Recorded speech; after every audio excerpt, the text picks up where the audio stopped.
It is my privilege to present the following program that was inspired by the way American businesses and organizations have responded to the events of September 11th. It's part of a special series produced by Heartbeat of America called Keeping America Strong. Each program spotlights a business or organization that is helping to do exactly that, keep America strong. I'll be back later in the program to introduce the Keeping America Strong Award. Today, the eyes and ears of the 21st century are focused on new developments, new technologies, new emerging companies. We're on the scene to bring it to you as it happens. We anchor from our new studios in Los Angeles and then go out all over America to get to the heart of the story. I'm Bert Tenzer. I'm Bella Shaw. I'm Doug Llewellyn. I'm William Shatner, and this is Heartbeat of America. Our show focuses on corporate America, its stories, its drama, its breakthroughs. We'll be going out today to report on an organization that is impacting our lives and shaping our future. An organization that truly is the heartbeat of America. In the 20th century, a group of future Americans led by William Shatner ventured out into the universe. The challenge? To take the American spirit and courage to the final frontier of man, outer space. It was an exciting time on television, but it was only a fantasy. This has inspired Heartbeat of America to launch a special series entitled Keeping America Strong. In the 20th century, William Shatner took us off on a voyage into the universe to experience what life is like on other planets. But now, here in the 21st century, he is back here on our own planet to experience with us new technologies and new ways of life that are taking place right here on Earth.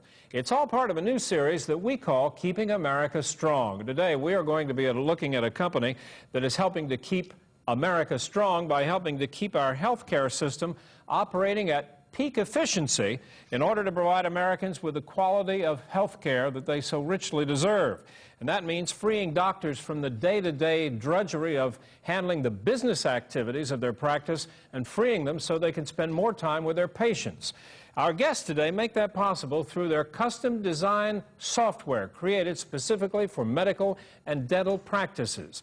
The company is called HealthTec Software, Inc. They are headquartered in San Antonio, Texas, and our guest today is the president of the company, and his name is Vance Nelson. Vance, welcome aboard. Nice to have you here. Thank you. Let me ask you a little bit about, first off, that sounds like an awful lot your software can do. Exactly. How do you do it? What does it help doctors do?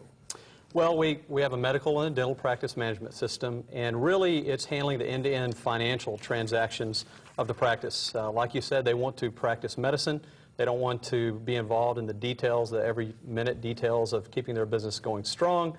And so our product allows them and their staff to keep on top of the practice through, of course, scheduling, keeping all the demographics of the patients, doing statements as far as the patient side is concerned, but more importantly, handling the insurance side of things, both keeping electronic transactions going so they keep their cash flow going, but staying on top of the practice through analysis of their practice.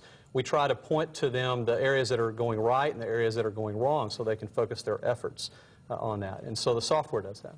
You know, coming from a family of doctors, what you're talking about, I know my father never thought of many of these things, you know, the demographics of the patients they had, and then analyzing where insurance payments were coming from. And well, they're being forced to consider all that. I guess doctors today really are forced into doing all of this kind of stuff. Let me ask you, the other thing is, who are the key clients for your product? Well, our sweet spot, if you will, is a medical or dental practice of 3 to 20 physicians, but we've become very scalable over the last few years. We are very economical and easy to use for a single provider practice, but we work well within many sites. If you have perhaps 80 or 100 physicians, 100,000 patients. So it's quite scalable, but our sweet spot is 3 to 20 doctor group practices. Now, that's medical doctors we're talking about. On the other hand, you also have a program created for dentists. How does it apply to them? Same thing? The same thing. Typically, our number of dental doctors per install is smaller than medical, but it's in essence the same platform that they're working off. So again, it's very scalable. from one physician to quite a few. So explain to me the advantages of what has to be the biggest headache for doctors, I would assume, is the insurance payments. And I don't even understand how it works for them, but how does this software help them in that regard? Well, it's very complex, and there are a lot of regulations these days, and we help them adhere to all the requirements to keep their cash flow going. And so at the very heart of the system is a billing component, and we handle all the complexity of assembling the information that they collect into the right kind of claims to send off and be paid by insurance carriers. And that is a very complex task that we take out of their practice so they don't have to worry about that part. Of course, that's a key component of our system. It would seem to me that this sounds like it could be somewhat complex. I mean, not only the task of doing all the filing for insurance, but the task of learning how to use this software. Where do you stand on that situation? Well, it is a very complex system. Software companies these days are forced to overdevelop, not features that are not used, but forced to overdevelop through competitive nature, just to develop plenty of features that are requested by the users. And those different features largely go unused many times, not just in the healthcare industry and software development in general. It's no different with healthcare. Training is the key to the utilization of the product. So it is especially important that they do learn how to use the product properly. Of course, we are the creators of the product, and so no one knows the product better than we do. And it's critical that we pass on that knowledge to the staff. Many times the doctors don't have to get intimately involved with the systems. It's their staff that does. But initial training is critical, and ongoing training to make sure they utilize all the features that are there is very critical to their practice. But do you do it? You bet. We do it. That's the key question. Are you the one who provides the training? You bet. We'll train them at their site. Many times it's advantageous to bring them out to our location. We have a training facility, and get them trained so they're away from all the distractions of a practice. But you bet, we will do that personally. We have ongoing seminars to make sure that as they have staff turnover, they can keep their staff trained. And how long would you say on average it takes a staff member to really learn how to become fairly adept at using this? Well, we found out that trying to do it in a single block of time, maybe 3 days solid or a week solid, is just information overload for most people. So what we do is we do it in multiple sessions, and usually within 1 week they can be started and actually getting paid on insurance claims and by the patients that come in their practice. And then we will do subsequent trainings as necessary. Many times we do a train-the-trainer concept where we'll take key personnel out of their practice and train them, and then they turn around and train the rest of the staff. So that shortens the time. So we use techniques to try to lower the distraction to the practice. And what about doctors themselves? Do they ever learn how to use this, or really is it not necessary for them? It depends. We like them to learn. Right. Many times they're set up so they don't have to understand this part. It's more the financial end.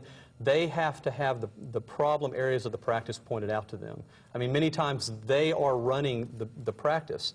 They just, they've trained for many, many years to get their, to go into practice. And now they're practicing medicine, but they've never been taught the business end. And so we love for them to understand the software. Many times it's their practice, though, the staff in the practice that understands how to use all the different components of the system. Then they are able to turn around and point out problem areas to the doctors that need their attention. And what kind of reaction do you get from the doctors once this kind of system has been put in and is working efficiently in their office? No, obviously they're thrilled. Usually, short term, they're surprised by the information that they find. Many times, the way they've thought of their practice is not the way that the practice really is operating. And so when the system gets put into place, people trained, set up properly, and they're running the right reports, the right information is going through, first of all, it should increase their cash flow dramatically, many times dramatically. And second of all, it highlights information they may not have even known. Sounds very, very interesting indeed. And now let's present the Keeping America Strong Award. Now it is my honor to present our Keeping America Strong Award to Vance Nelson, the president of HealthTec Software of San Antonio, Texas, for the outstanding work they're doing in keeping our country strong and our healthcare system moving efficiently forward. Congratulations and continued good luck. Thank you. It's an honor. I appreciate it. Well, that's it for this edition of Heartbeat of America. I'm William Shatner. Thanks for watching.